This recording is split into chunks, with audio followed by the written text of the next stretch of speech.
ঝুলাই দিছি, বলছে 1 মাস হাসপাতালে শুয়ে তারপরে যাও যদি ঠ্যাং সোজা রাখতে চাও।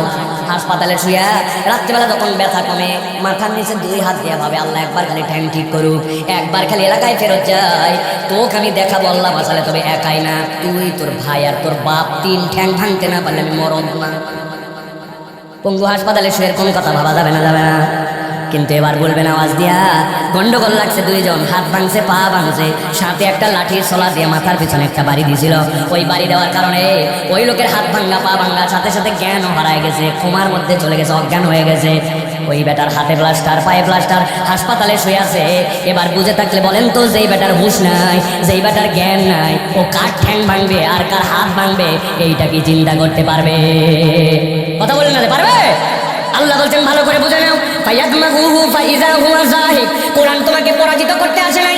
এইটাকে আল্লাহ নূর বলেছেন, এইটাকে আল্লাহ বলতেছেন ইন্নাকা লা তাহদি ইলা সিরাতিল মুস্তাকিম, এইটা তোমার মুস্তাকিমের রাস্তা। তবে রব্বুল আমিন বলতেছেন এই পরিবর্তনটা তোমার আদর্শে হওয়া লাগবে, চেতনায় হওয়া লাগবে, চরিত্রে হওয়া লাগবে, নৈতিকতায় হওয়া লাগবে।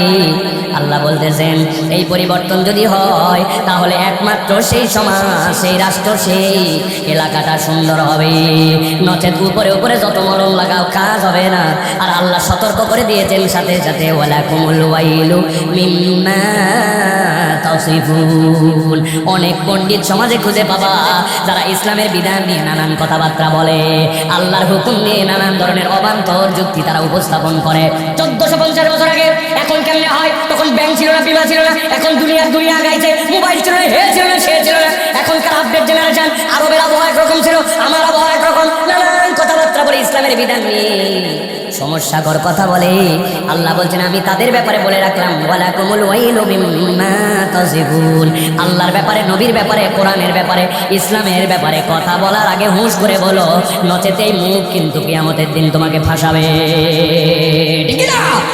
ওয়ালাকুমুল ওয়াইল, আল্লাহ বলছেন ধ্বংস হয়ে যাবে। হুঁশ করে কথা বলো, মাথা খাটায় কথা বলো।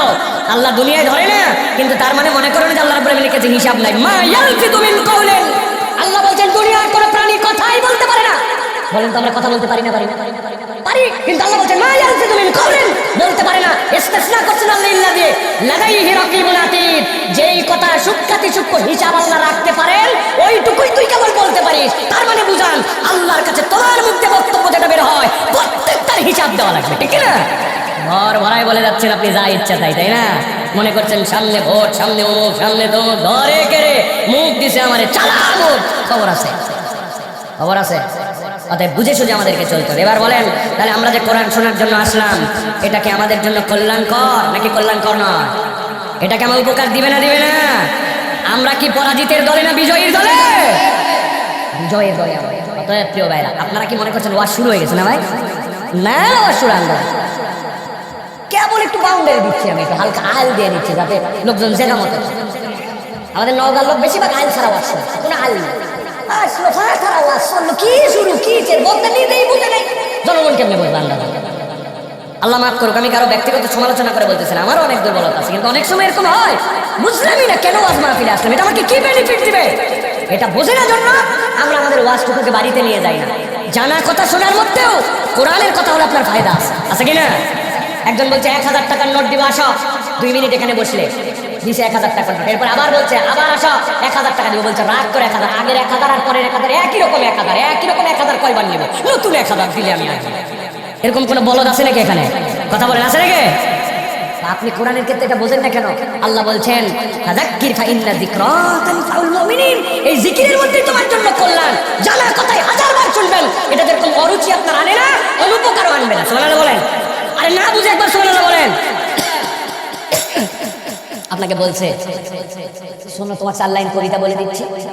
কবিতাটা হচ্ছে যে কোনো একটা কবিতা আপনাকে বলছেন, ধরেন বলছে হাট্টিমা টিম টিম তারা মাঠে পারে টিম, তাদের খারাপ দুদর্শী জীবনে এরকম কোনো কিছু আসে না।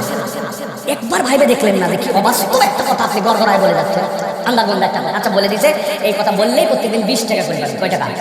20 টাকা। 7 দিনের দিন ওরা ফোন করে বলছে এই আজকে যে ফোন করে 20 টাকা নিলি না, আমি বইয়ের সাথে গন্ডগোল বিরাট ঝামেলা হয়ে গেছে, 20 টাকা মারাইছে। আরে ভাই আপনি কবিতা বলেছে 20 টাকা দেয়, 7 দিন পর আপনি বিরক্ত, ঘুরে বাড়ি তোর টাকা বলবে কিনা ভাই? আচ্ছা 7 দিন না হোক, 1 মাস হলেও আপনার বিরক্ত লাগবে, 2 মাস হলেও একদিন মিস হবে,